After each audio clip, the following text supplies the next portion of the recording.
저는 평생 잊을 수 없는 비밀 하나를 가지고 살아왔습니다. 그것은 월남전 한복판에서 만난 한 여인과의 짧은 사랑이었죠. 하지만 미처 몰랐습니다. 그 사랑이 제 생명을 구했을 뿐만 아니라 새로운 생명까지 탄생시켰다는 사실을요. 총성과 포화가 쏟아지던 베트남 정글에서 죽음의 문턱까지 갔던 저를 구해준 것은 한 베트남 여인의 따뜻한 손길이었습니다. 그녀의 눈빛 속에서 저는 전쟁의 공포를 잊을 수 있었죠. 하지만 현실은 잔혹했습니다. 우리는 헤어질 수밖에 없었고 저는 평생 그 죄책감과 그리움을 안고 살아야 했어요. 그런데 수십 년이 지나 다시 찾은 그 마을에서 저는 믿을 수 없는 진실과 마주하게 됩니다. 그 여인과 꼭 닮은 젊은 여성을 만난 것이죠. 처음엔 환상인 줄 알았습니다. 하지만 곧 깨달았어요. 그녀는 바로 제 딸이었던 겁니다. 전쟁이 갈라놓은 사랑, 혼자서 키워낸 아이, 그리고 세월이 흘러 이뤄진 기적 같은 재회. 이 모든 이야기 속에는 여러분도 미처 상상하지 못했을 감동과 눈물이 숨어 있습니다. 과연 저와 그 여인은 어떻게 만났을까요? 왜 헤어져야 했을까요? 그리고 그 딸은 어떻게 홀로 자라났을까요? 지금부터 들려드릴 이야기는 단순한 전쟁 체험담이 아닙니다. 그것은 사랑의 힘이 얼마나 강한지, 그리고 운명이 때로는 얼마나 놀라운 선물을 준비하고 있는지를 보여주는 진실한 고백입니다. 저는 23살의 어린 병사였습니다. 그날도 기습 공격이 빗발치던 상황이었죠. 제 옆에서 전우 하나가 쓰러지고 또 다른 전우가 비명을 지르며 쓰러졌어요. 정글은 그야말로 지옥이었습니다. 갑자기 지뢰 파편이 제 다리를 관통했습니다. 으악! 비명을 지르며 땅에 쓰러진 저는 피가 줄줄 흘러나오는 것을 보고 죽음을 각오했어요. 부대는 이미 제게서 멀어져 가고 있었고 저 혼자 적진 한복판에 남겨진 상황이었죠. 기어서라도 부대를 따라가야 했지만 다리에서 흘러나오는 피 때문에 의식이 흐릿해졌습니다. 이제 정말 죽는구나. 그런 생각이 들었을 때 어디선가 총성이 더욱 가까워지는 소리가 들렸어요. 베트콩이 이쪽으로 오고 있었던 겁니다. 필사적으로 기어서 정글 속으로 숨어들었습니다. 가시덩굴에 온몸이 찢어져도 살아야겠다는 생각뿐이었죠. 그렇게 얼마나 기었을까요? 작은 초가집 하나가 눈에 들어왔어요.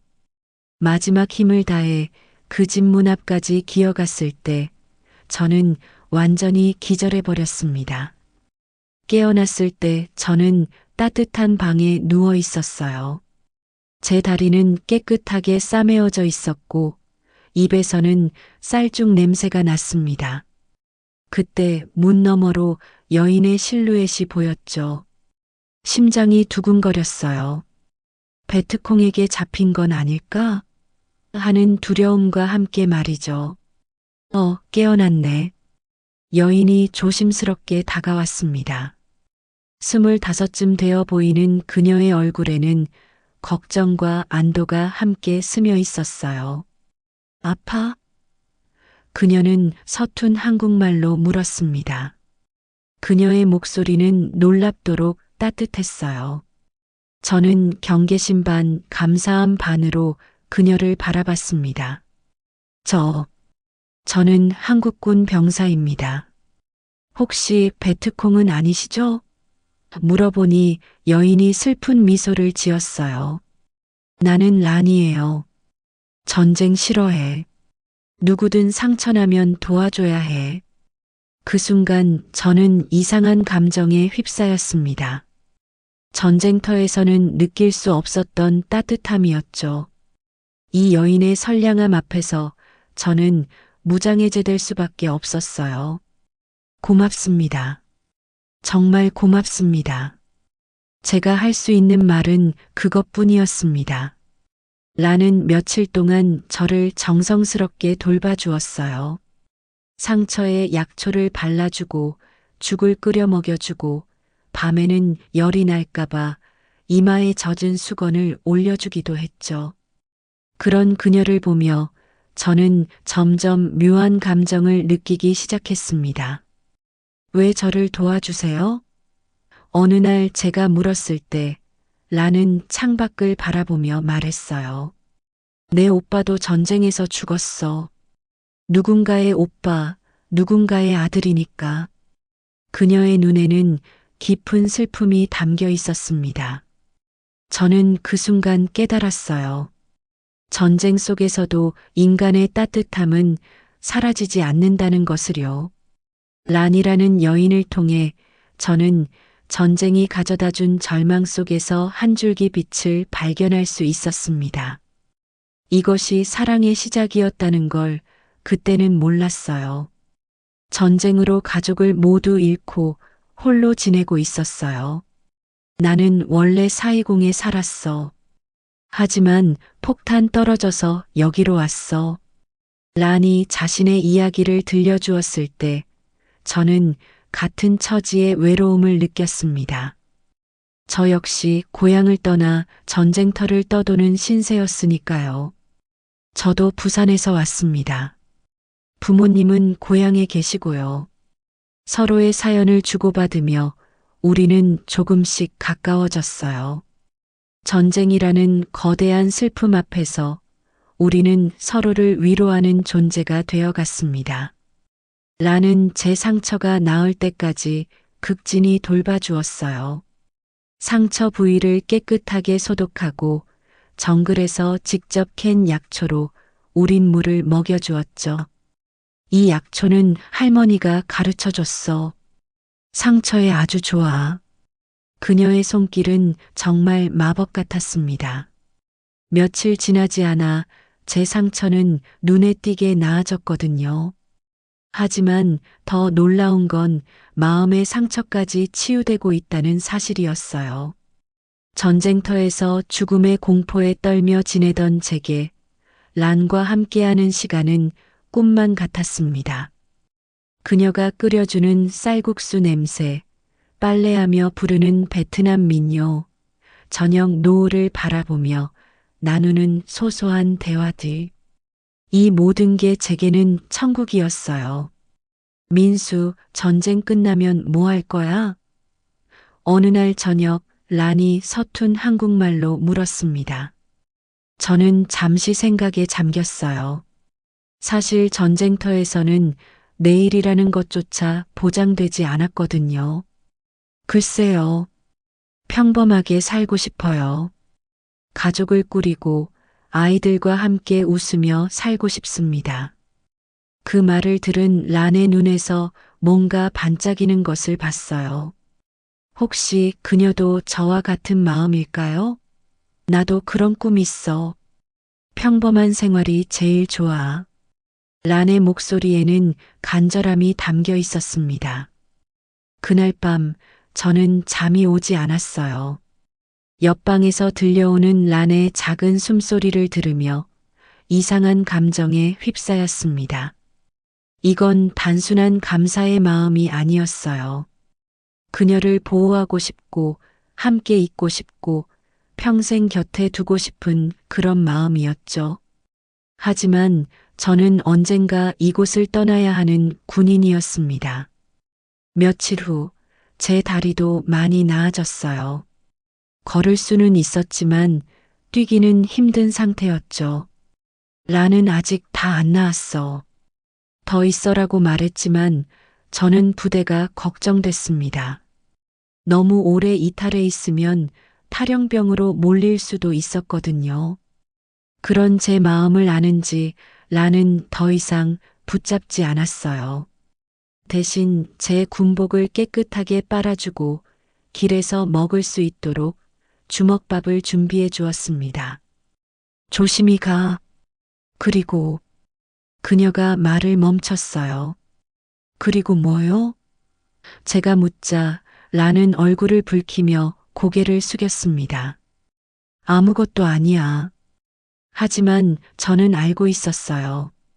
그녀도 저와 같은 마음이라는 걸요. 그 순간 제 가슴 속에서는 이상한 용기가 솟아났습니다. 란, 전쟁이 끝나면 제가 다시 찾아와도 될까요? 란은 고개를 끄덕였어요. 그때 우리는 처음으로 서로의 손을 잡았습니다. 언어는 달랐지만 마음은 통했어요. 그 짧은 순간 속에서 우리는 서로를 사랑하고 있다는 걸 확인할 수 있었습니다. 전쟁터 한복판에서 만난 기적 같은 사랑이었죠. 하지만 현실은 우리를 그냥 두지 않을 거라는 걸 둘 다 알고 있었어요. 제가 란을 떠난 지 일주일 후 놀라운 소식이 들려왔습니다. 베트콩이 란이 살던 마을을 공격했다는 것이었어요. 제 머릿속은 온통 하얘졌습니다. 란은 무사할까? 혹시 다친 건 아닐까? 걱정과 불안이 저를 미치게 만들었어요. 부대장에게 허락을 받고 정찰이라는 명목으로 그 마을 근처까지 갔습니다. 멀리서 보니 연기가 피어오르고 있었어요. 집들이 불타고 있었죠. 제 심장은 미친 듯이 뛰었습니다. 란은 어디 있을까? 무사하기만 해라. 간절히 기도하며 마을로 달려갔어요. 마을은 완전히 초토화됐습니다. 집들은 불타 무너져 있었고 여기저기 시체들이 널려 있었어요. 제 다리는 후들거렸습니다. 란, 란. 목이 터져라 그녀의 이름을 불렀지만 대답이 없었어요. 란이 살던 집터에 도착했을 때 저는 절망했습니다. 집은 완전히 타버려 쟤만 남아 있었거든요. 그녀도 죽은 건 아닐까? 그런 생각이 들자 눈앞이 캄캄해졌어요. 무릎이 꺾여 그 자리에 주저앉고 말았습니다. 그때였어요. 멀리서 누군가 제 이름을 부르는 소리가 들렸습니다. 민수, 민수. 돌아보니 란이 피투성이가 된 채로 저를 향해 달려오고 있었어요. 저는 벌떡 일어나 그녀를 향해 뛰어갔습니다. 란. 저는 그녀를 꽉 안았어요. 살아있다는 것만으로도 감사했습니다. 하지만 란의 상태는 심각했어요. 팔에 총상을 입었고 얼굴에도 상처가 가득했죠. 괜찮아? 어디 아파? 제가 물어보니 란은 씩씩하게 웃으며 말했어요. 나는 괜찮아. 너 온 거 알고 숨어 있었어. 그 순간 또다시 총성이 들렸습니다. 베트콩 잔당들이 아직 근처에 있었던 거예요. 위험해. 피해야 해. 저는 란의 손을 잡고 정글 속으로 달렸습니다. 제 어깨에 기대어 절뚝거리는 란을 보며 저는 다짐했어요. 이 여인을 반드시 지켜내겠다. 우리는 정글 깊숙한 곳에 있는 동굴에 숨었습니다. 란의 상처를 응급처치하며 저는 그녀에게 물었어요. 어떻게 살아남았어? 란은 떨리는 목소리로 대답했습니다. 마을 사람들이 베트콩 온다고 알려줬어. 산으로 피했는데 다른 사람들은 그녀의 눈에서 눈물이 흘렀어요. 저는 란을 꽉 안았습니다. 전쟁이 얼마나 잔혹한지 새삼 깨달았어요. 무고한 사람들이 죽어가고 사랑하는 사람들이 헤어져야 하고 이 모든 게 전쟁 때문이었죠. 괜찮아.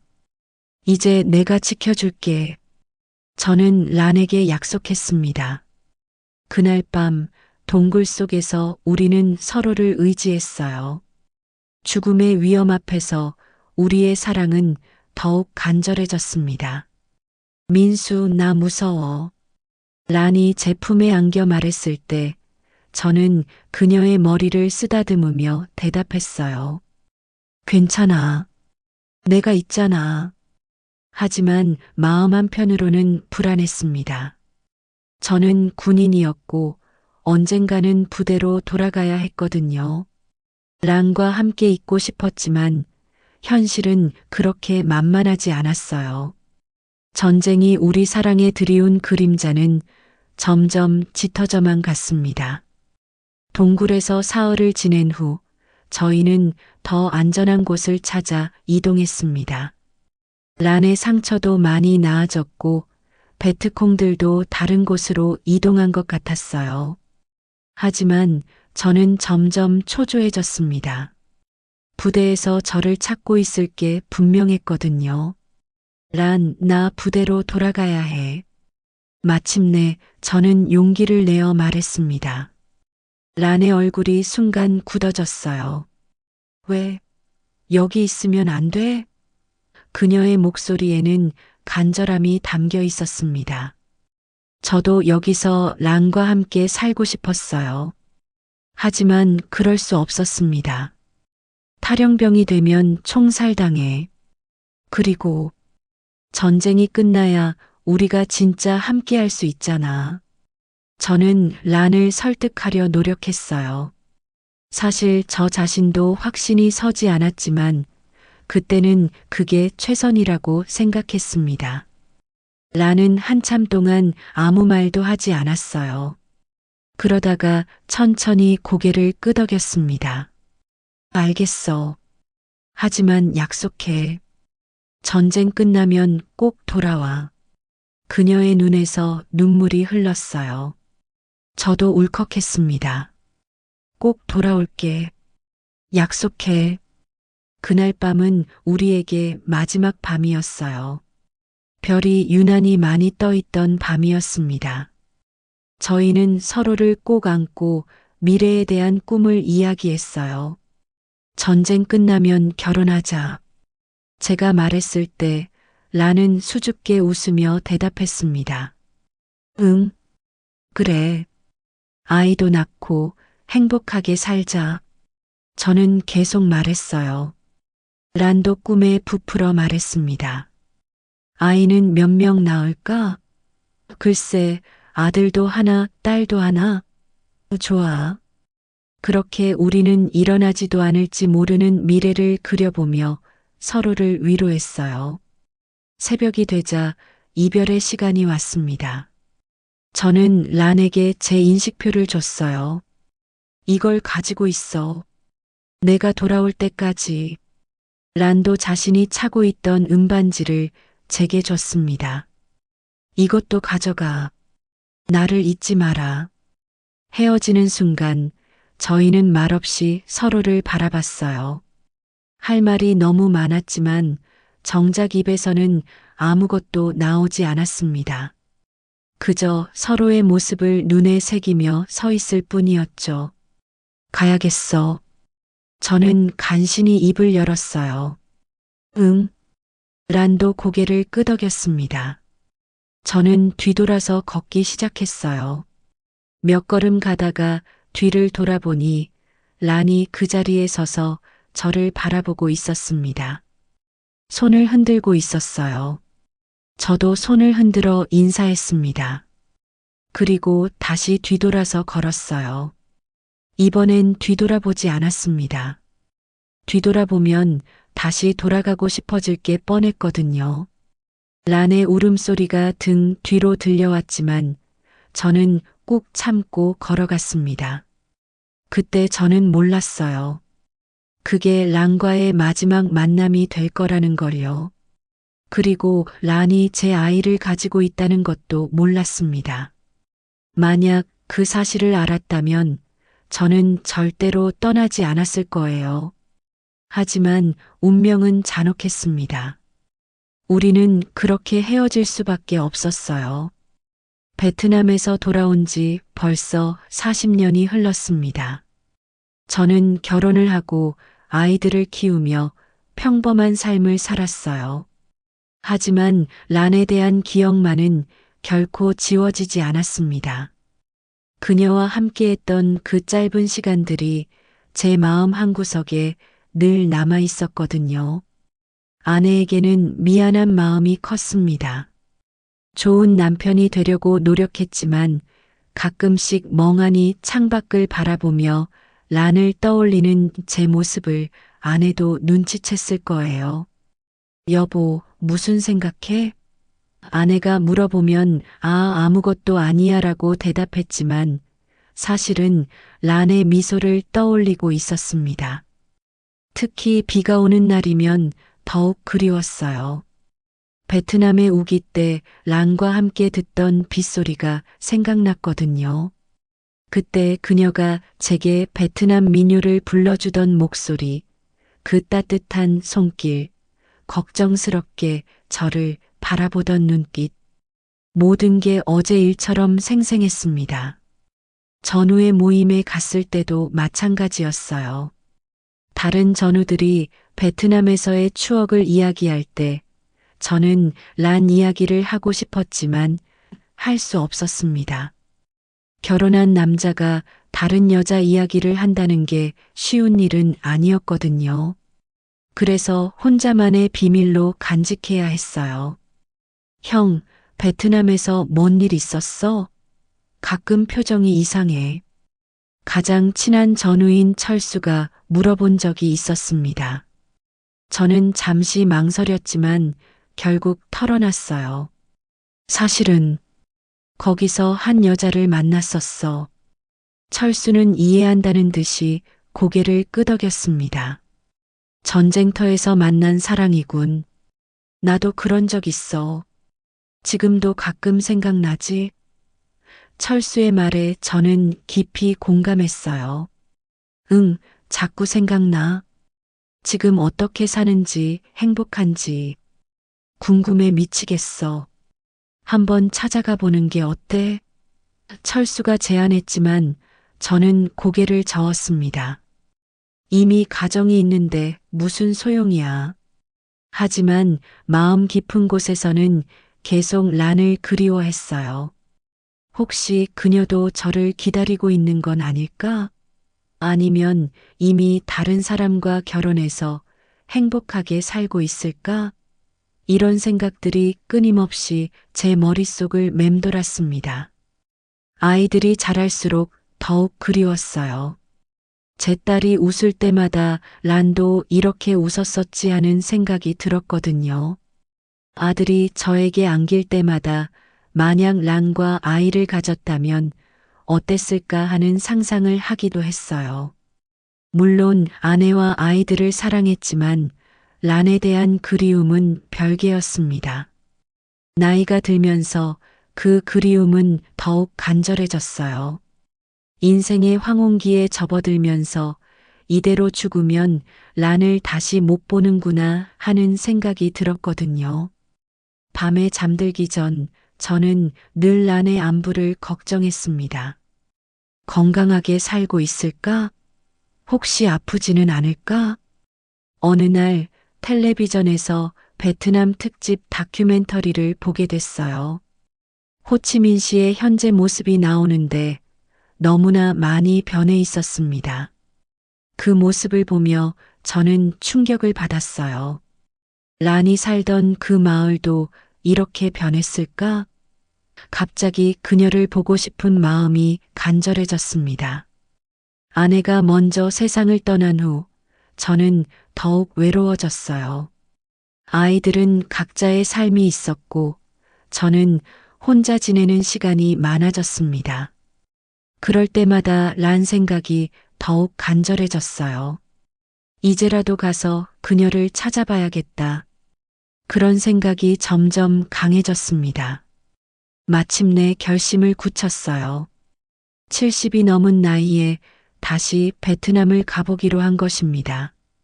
아이들은 걱정했지만 저는 이번이 마지막 기회라고 생각했어요. 아버지, 너무 무리하지 마세요. 딸이 걱정했지만 저는 웃으며 대답했습니다. 괜찮다. 꼭 해야 할 일이 있어.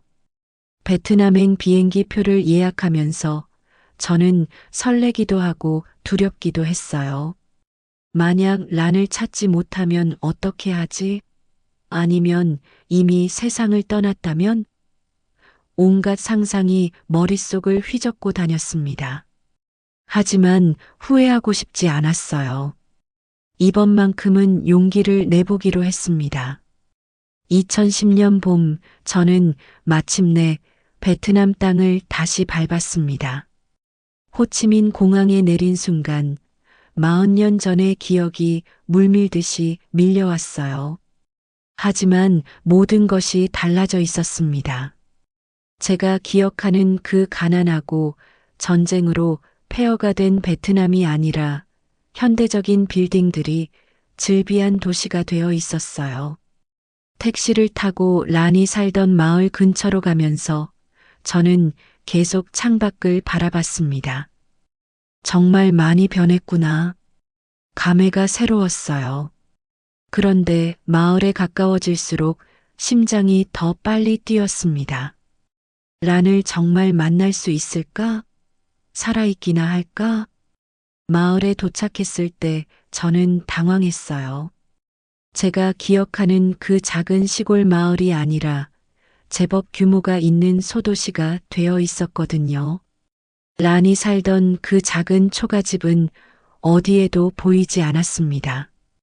이런, 어떻게 찾지? 막막했어요. 다행히 나이 많은 현지인 한 분을 만났습니다. 서툰 베트남어로 란에 대해 물어봤어요. 란이라는 여자 알아요? 40년 전에 여기 살았는데. 그분은 고개를 갸우뚱하더니 혹시 전쟁 때 한국 군인하고 알았던 그 란 말이에요? 라고 되묻더군요. 깜짝 놀랐습니다. 네, 맞아요. 어떻게 알았어요? 그분은 씁쓸한 미소를 지으며 말했어요. 여기서는 유명한 이야기거든요. 란은 오래전에 죽었어요. 하지만 딸이 있어요. 딸이요? 저는 가슴이 철렁 내려앉았습니다. 란의 딸 리엔이요. 지금 30이 넘었을 거예요. 어머니 죽기 전까지 한국 군인 아버지 이야기 많이 들었다고 하더라고요.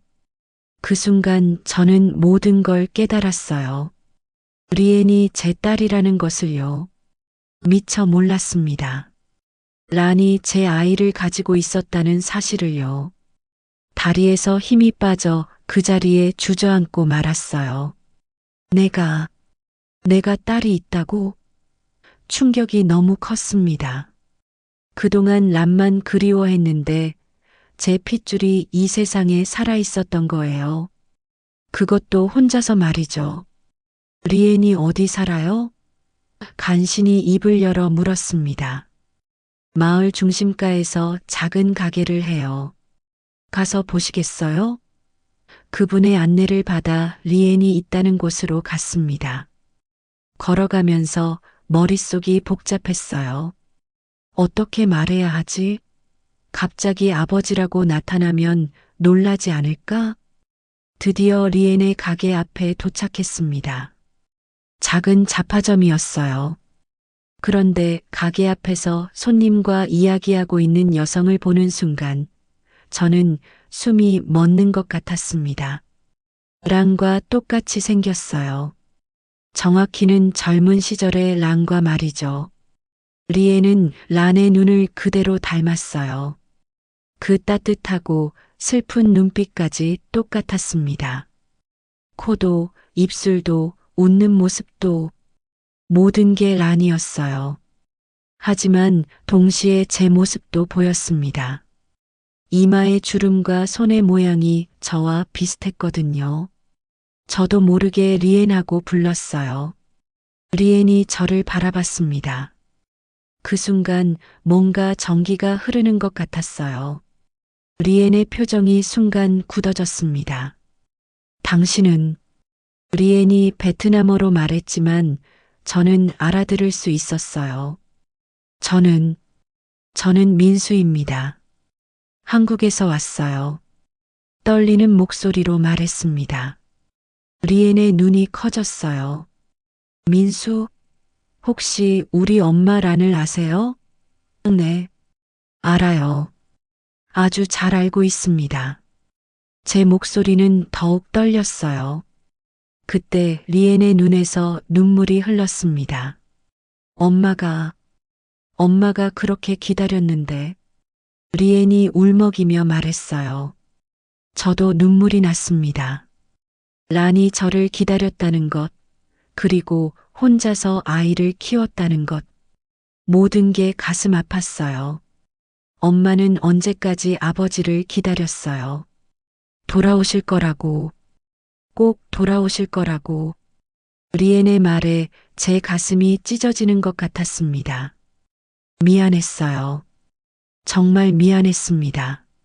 제가 몰랐다고 해서 용서받을 수 있는 일이 아니었어요. 리에는 저를 자신의 집으로 데려갔습니다. 작지만 깔끔한 집이었어요. 벽에는 란의 사진이 걸려 있었습니다. 40대쯤 되어 보이는 란의 모습이었죠. 여전히 아름다웠지만 고생한 흔적이 얼굴에 역력했어요. 엄마는 2005년에 돌아가셨어요. 리엔이 조용히 말했습니다. 병원에 갈 돈이 없어서 혼자 아프다가 더 이상 말을 잇지 못했어요. 저는 란의 사진을 바라보며 눈물을 흘렸습니다. 내가 있었다면 이런 일은 없었을 텐데. 리엔은 천천히 자신의 이야기를 들려주기 시작했어요. 엄마는 제가 어릴 때부터 아버지 이야기를 많이 해주셨어요. 한국에서 온 착한 군인이었다고, 전쟁이 끝나면 반드시 돌아올 거라고 하셨죠. 그 말을 들으며 저는 더욱 죄책감에 시달렸습니다. 엄마는 제가 태어날 때까지도 아버지를 기다렸어요. 하지만 연락이 없자 마을을 떠나려고 했대요. 그런데 제가 태어나면서 생각을 바꾸셨죠. 아버지가 돌아오면 찾을 수 있도록 여기서 기다리자고 하셨어요. 리엔의 말을 들으면서 저는 가슴이 미어지는 것 같았어요. 란이 얼마나 저를 사랑했는지, 얼마나 간절히 기다렸는지 알 수 있었거든요. 그런데 정작 저는 그 사실도 모르고 다른 여자와 결혼해서 행복하게 살았으니 얼마나 죄스러운지 몰라요. 엄마는 평생 재혼하지 않으셨어요. 다른 남자들이 좋아해도 거절하셨죠. 내 마음에는 이미 한 사람이 있다고 하시면서요. 리엔이 계속 말했습니다. 가끔 밤에 우시는 소리를 들었어요. 아버지가 보고 싶어서 우시는 거였죠. 저는 더 이상 참을 수 없었어요. 미안해. 정말 미안해. 리엔 앞에서 무릎을 꿇고 사죄했습니다. 내가 몰랐어. 내가 있는 줄 몰랐어. 알았다면 절대로 그렇게 하지 않았을 거야. 리엔은 저를 일으켜 세우며 말했어요. 아버지 잘못이 아니에요. 전쟁이 나쁜 거죠. 엄마도 아버지를 원망하지 않으셨어요. 오히려 걱정하셨죠. 무사히 고국에 돌아갔을까, 행복하게 살고 있을까 하고요. 그 말에 더욱 눈물이 났습니다. 란이 얼마나 선량한 사람이었는지 새삼 깨달았어요. 자신은 혼자서 아이를 키우며 힘들게 살면서도 저를 원망하기보다는 걱정해 준 것이죠. 리에는 란이 남긴 물건들을 보여줬어요. 제가 준 인식표를 소중히 간직하고 있었더군요. 그것뿐만 아니라 제가 입었던 군복 조각, 함께 찍은 사진 어떻게 구했는지 모르겠지만까지. 란은 저와의 추억을 모두 간직하고 있었던 거예요. 엄마는 돌아가시기 전에 이런 말씀을 하셨어요. 리에나, 언젠가 내 아버지가 찾아올 거다. 그때 이것들을 보여드려라. 그리고 엄마가 끝까지 사랑했다고 전해드려라. 리엔의 말에 저는 흐느꼈습니다. 그리고 이것도요. 리엔이 낡은 편지를 꺼냈어요. 엄마가 아버지에게 쓴 편지예요. 매년 생일마다 쓰셨대요. 전할 방법이 없어서 못 보내셨지만요. 편지를 받아든 저는 손이 떨렸어요. 편지에는 란의 진심이 가득 담겨 있었어요. 저에 대한 그리움, 리엔을 키우며 느끼는 기쁨과 걱정, 그리고 언젠가 만날 것이라는 희망. 모든 글자 하나하나에 란의 마음이 스며 있었습니다. 특히 마지막 편지의 내용은 가슴을 울렸어요. 민수야, 나는 곧 당신을 만나러 갈 것 같아요. 하지만 걱정하지 마세요. 나는 행복했어요.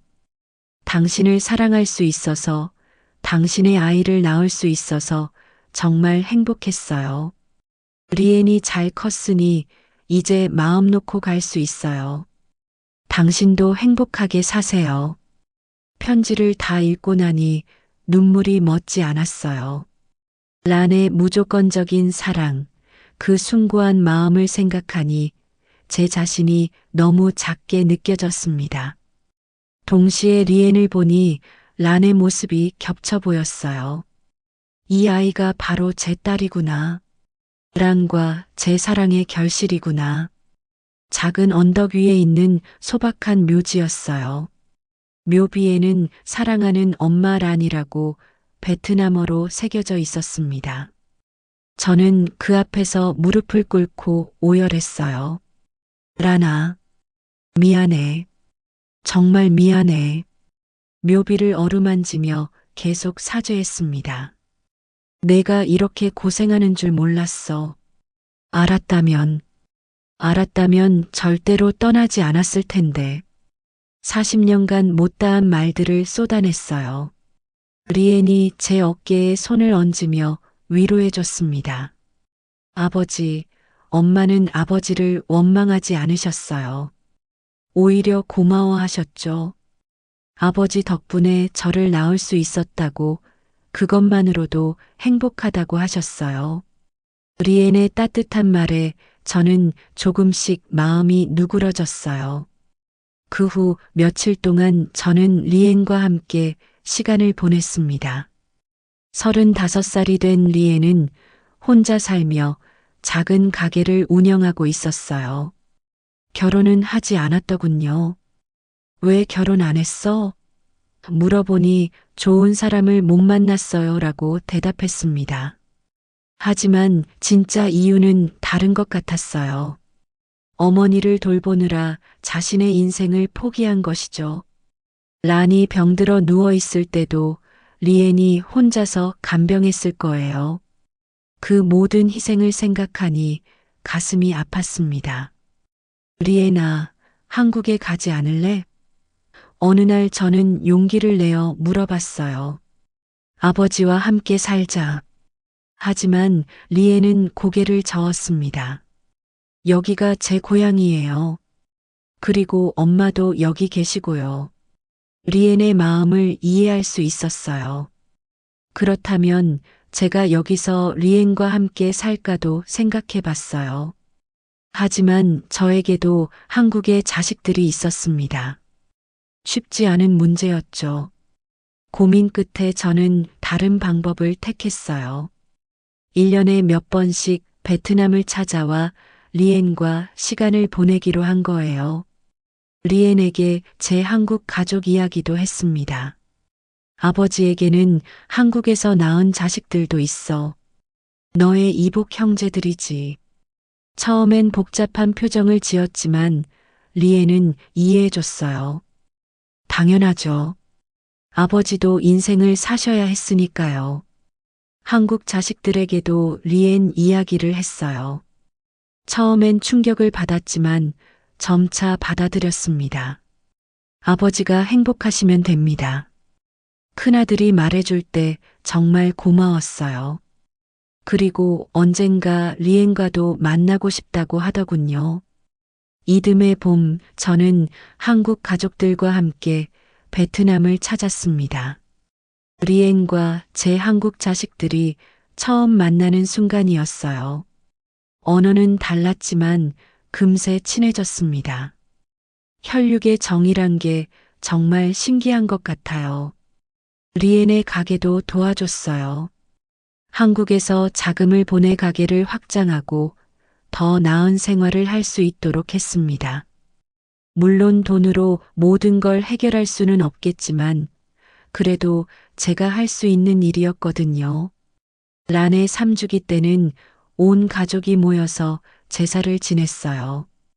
한국식과 베트남식을 섞어서 말이죠. 그날 저는 란에게 이렇게 말했습니다. 란아, 이제야 우리가 한 가족이 됐어. 비록 늦었지만 리엔을 잘 키워줘서 고마워. 앞으로는 내가 잘 돌볼게. 이제 저는 1년에 3번씩 베트남을 찾습니다.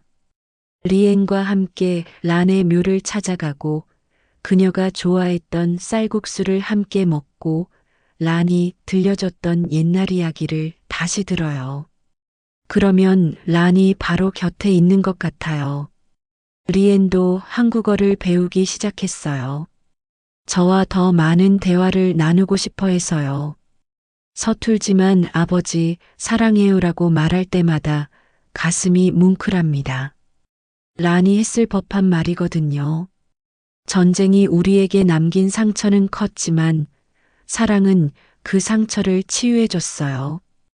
비록 란과는 다시 만날 수 없지만 리엔을 통해 란의 사랑을 계속 느낄 수 있습니다. 그리고 이제야 깨달았어요. 진정한 사랑은 시간과 거리를 뛰어넘는다는 것을요. 저는 지금 행복합니다. 늦었지만 딸을 찾았고 란에 대한 그리움도 조금씩 아름다운 추억으로 바뀌고 있어요.